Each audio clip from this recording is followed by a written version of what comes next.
Hello everyone sir, हम आज बात करने वाले हैं क्लबिंग ऑफ इनकम के बारे में।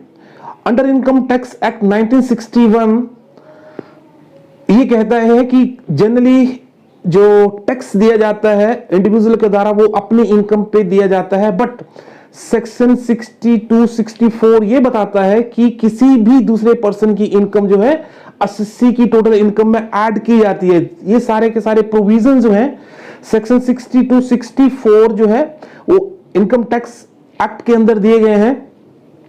अब होता कैसे है, किसी पर्सन के पास जब इनकम का वॉल्यूम जो है ज्यादा बढ़ जाता है तो उस केस में क्या करता है कि वो अपनी जो कुछ इनकम्स होती है वो अपने स्पाउस के नाम पे या फिर चाइल्ड के नाम पे या फिर माइनर के नाम पे जो है ट्रांसफर कर देता है। उस केस में क्या होता है कि भाई आप उसका जो टैक्स लायबिलिटी है वो कम हो जाता है। तो ये सारे के सारे प्रोविजंस हम लोग बात करने वाले हैं, बट इसके बारे में हम सिर्फ सेक्शन 60 के बारे में स्टडी करेंगे कि हमारा इनकम टैक्स कैसे काम करता है। जनरली ये होता है सर इंडिया में कि जैसे जैसे आपकी जो है इनकम बढ़ती है, मतलब ये प्रोग्रेसिव नेचर की होती है, जैसे जैसे हमारी इनकम बढ़ती है सिमिलरली हमारा इनकम टैक्स जो बढ़ता है। As you all aware that कि जो स्लैब्स रेट है वही 0 इनकम से लेके 2.5 लाख तक नील है, 2.5 लाख से लेके 5% है, 5 लाख से 10 लाख तक 20% है, और अब आपका 10 लाख जो है 30% है। ये सारी की सारी जो है स्लैब्स हैं, और आप ये नोटिस कर पा रहे होंगे कि जैसे जैसे जो इनकम बढ़ रही है उसका जो इनकम टैक्स रेट है वो भी बढ़ रहा है। तो उस केस में क्या होता है, जिस पर्सन की इनकम जो है थोड़ी हायर होती है तो वो क्या करता है, अपनी जो इनकम होती है, हम रेंटल का ही ले लेते हैं कि भाई अपनी रेंटल इनकम को जो है अगर हम लोग वहां से हटा दें तो ऑटोमेटिक जो इनकम है कम हो जाएगी। तो उस केस में पर्सन क्या करता है सर कि अपनी जो इनकम होती है या तो वो अपने स्पाउस के नाम, मतलब हस्बैंड है तो वाइफ है तो हस्बैंड के नाम जो है कुछ इनकम जो है ट्रांसफर कर देता है। ठीक है, अब बात आती है अपने बच्चे की। ऐसे भी हो सकता है कि भाई मैंने अपने बच्चे के नाम पे कर दिया है, ठीक, एक्चुअल में जो चीज ट्रांसफर तो नहीं हुई बच्चे के नाम पे ना, लेकिन ऐसे इंटरनली अपने डॉक्यूमेंट बनाए और ये ट्रांसफर कर दिया कि भाई ये इनकम जो है अब से इसके नाम पे आएगी। तो इन सब चीजों को अवॉइड करने के लिए गवर्नमेंट ने सेक्शन 60 से लेकर 64 तक प्रोविजन बनाए हैं। वो हमारे को ये बताता है कि भाई अगर कोई पर्सन ये काम करता है तो आप ये मत भूलो ये सारी की सारी इनकम जो है एसएससी की टोटल इनकम में ऐड कर दी जाएगी। ठीक है, अब ऐसी कौन सी सिचुएशन है, income of other person included in the income of other person included in assessee's income. Number 1 ऐसा केस सेक्शन 60 हमारे को यह बताता है सर कि कोई भी transfer of any assets without transferring of income without transferring of any assets. भाई ऐसा है, ट्रांसफर तो आपने एसेट्स कर ही नहीं सर, ट्रांसफर तो आपने कोई एसेट्स नहीं करी लेकिन इनकम ट्रांसफर कर दी। तो क्योंकि अगर वो अपनी एसेट्स को ट्रांसफर करता है तो उसमें कैपिटल गेन का इश्यू जो है वो जनरेट हो जाता है। उस केस में क्या करते हैं, उसने ट्रांसफर नहीं करी, मतलब प्रॉपर्टी अपने पास रखी, अपने नाम रखी है, लेकिन इंटरनल एग्रीमेंट बना के जो है अपने बच्चे के नाम कर दिया, फिर वाइफ के नाम पे कर दी। ठीक है, इफ पहला पॉइंट आता है कि if any person transfer of his asset without transferring of any transfer of income without transferring of any assets, तो सेक्शन 60 का प्रोविजन ये बताता है कि अगर ऐसा कभी होता है तो उस केस में ये सारी की सारी इनकम जो है उस पर्सन के टोटल इनकम में ऐड कर दी जाएगी। ठीक है, पॉइंट नंबर 2 ये बोलता है कि भाई it does not matter, section 60 का पॉइंट नंबर 2 बोलता है कि इट डज नॉट मैटर, ये इमैटेरियल है कोई चीज, या तो वो रेवोकेबल है या फिर इरेवोकेबल है, या फिर ये जो आपका ट्रांसफर हुआ है चाहे वो इस एक्ट को बनने से पहले या उसके बाद में, ये कोई फर्क नहीं पड़ता।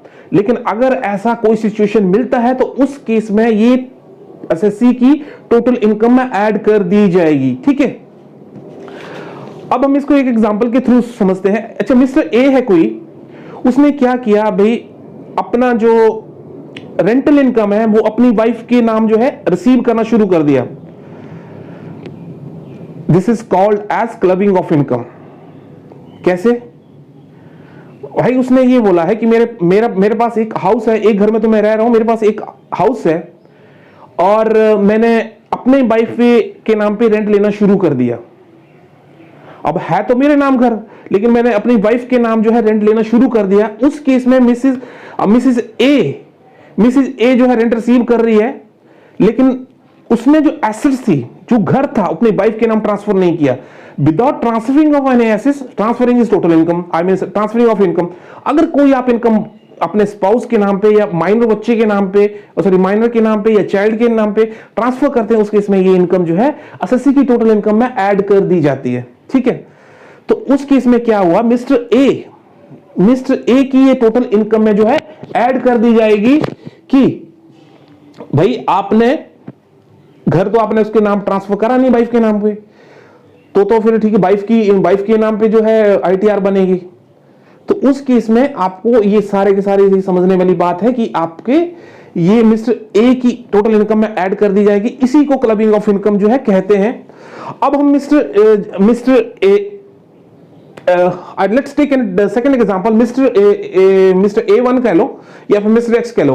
ओके, अगर मिस्टर एक्स की बात करें, उसने क्या किया भाई, उसके पास एक गोडाउन है और ये सारे के सारे आपको जो भी मैं एग्जांपल दे रहा हूं, ये आप फाइंड करेंगे कि आईसीए इंटर के जो स्टडी मटेरियल है उसमें आपको ये मिल जाएगा। वहां पे आपको सारा का सारा जो कॉन्सेप्ट है इसके रिलेटेड क्लियर हो जाएगा। और जो बच्चे जो है सीए इंटर का एग्जाम अभी दे रहे हैं मई 2022 में, वो इन सारे जो बेसिक कॉन्सेप्ट है उसको समझ लें, तो आपको फिर क्वेश्चन कहीं से भी आए कोई फर्क नहीं पड़ता। सीए इंटर का जो ग्रुप 1 का पेपर 4 है, आपको पार्ट ए इनकम टैक्स में ये सारी की सारी चीज आपको मिल जाएगी, पूरे के पूरे कॉन्सेप्ट जो है क्लियर हो जाएंगे। अब बात आती है कि भाई मिस्टर एक्स की बात करें, उसने क्या किया, अपना जो गोडाउन है रजिस्टर्ड डॉक्यूमेंट बनाया उसने। I am not transferring of an assets, उसने एक रजिस्टर्ड डॉक्यूमेंट बनाया मिस्टर एक्स ने। उसने क्या किया, जो गोडाउन था ना वो उसने अपने बच्चे के नाम ट्रांसफर कर दिया। तो अब आप इसमें क्या करेंगे, क्या जो भी गोडाउन का जो रेंट आ रहा है, क्या वो जो उसका बच्चा है उसके नाम पे टैक्सेबल होगा? नहीं सर। अगर हम इस कॉन्सेप्ट को अगर समझते हैं तो ये प्रोविजन ये बोलता है कि भी उसका ट्रांसफर ऑफ एसेट्स का होना बहुत जरूरी है। अगर ट्रांसफर ऑफ एसेट्स नहीं है तो आप टोटल इनकम जो भी आप आएगी वो सन के नाम पे नहीं ऐड होगी, वो आपके में जो उसका ओनर है उसके नाम पे ऐड कर दी जाएगी। और उस केस में ये सारे के सारे प्रोविजन जो है एप्लीकेबल हो जाते हैं कि भाई क्लबिंग ऑफ इनकम जो है वो आपके नाम पे होगी, मिस्टर एक्स के नाम होगी, बिकॉज द रीजन बिहाइंड कि उसने जो एसेट्स थी वो अपने बच्चे के नाम ट्रांसफर नहीं करी हुई है, सिर्फ उसने एक रजिस्टर्ड डॉक्यूमेंट बनाया, चाहे वो आप कहीं से भी बनाना ऑथराइज करा लो या फिर इंटरनल स्टैम्प पेपर पे बना लो, लेकिन उसमें ट्रांसफर ऑफ एसेट्स का कहीं जिक्र नहीं है। In such a case it is assumed that this income shall be included in the total income of Mister X और एसएससी।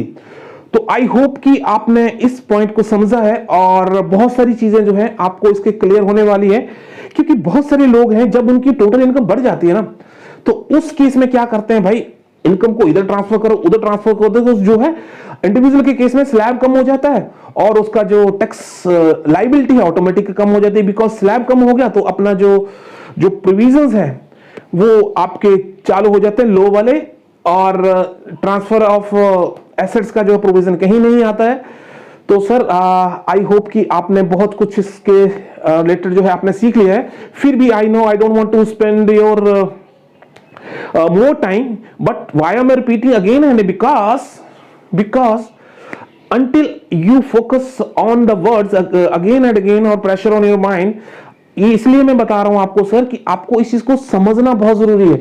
आपके माइंड पे जब वो चीज बार बार वर्ड स्ट्राइक करते हैं तो उस केस में आपको वो चीज याद रह जाती है। यही मेरा मोटिव है। मेरा मतलब ये नहीं है कि वीडियो को लंबा खींचना है, आपको सिर्फ और सिर्फ अगर वो चीज आपने पेट कर ली है तो आपको उस चीज को बड़े ध्यान से सुनना है, और फिर क्वेश्चन उसका कहीं से भी आ जाए, कोई भी आपसे क्वेश्चन पूछे, चाहे आप अकाउंटेंट हैं या फिर आईटीआर फाइल करते हैं या फिर आईटीआर बनाते हैं, तो उन सारे केस में ये सारी की सारी प्रॉब्लम आपको सॉल्व होने वाली है। और आई होप कि आप लोगों को कुछ नॉलेज है। अगर आप मेरे चैनल पे नए हैं तो प्लीज अब एक बार सब्सक्राइब का बटन जरूर प्रेस कर दें, और आपको रेगुलर में नोटिफिकेशन आती रहेगी, सो दैट कि जो भी वीडियो मैं अपलोड करूंगा, आप सारी वीडियो आपके जो है एजुकेशन के रिलेटेड है, अकाउंट्स के रिलेटेड है, कॉमर्स के रिलेटेड है, चाहे वो बिजनेस लॉ हो, अकाउंटिंग हो, इनकम टैक्स, जो भी आप लोगों को मैं सब्जेक्ट में मास्टर बनाना चाहूंगा वो आपको बनाऊंगा।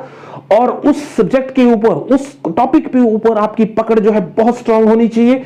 तो इसके लिए मैं आपको यही बोलूंगा कि आप जो है do work hard, keep continuity and give your full focus on your study and get more knowledge day by day until you do these things. It's not possible you will get successful in your life.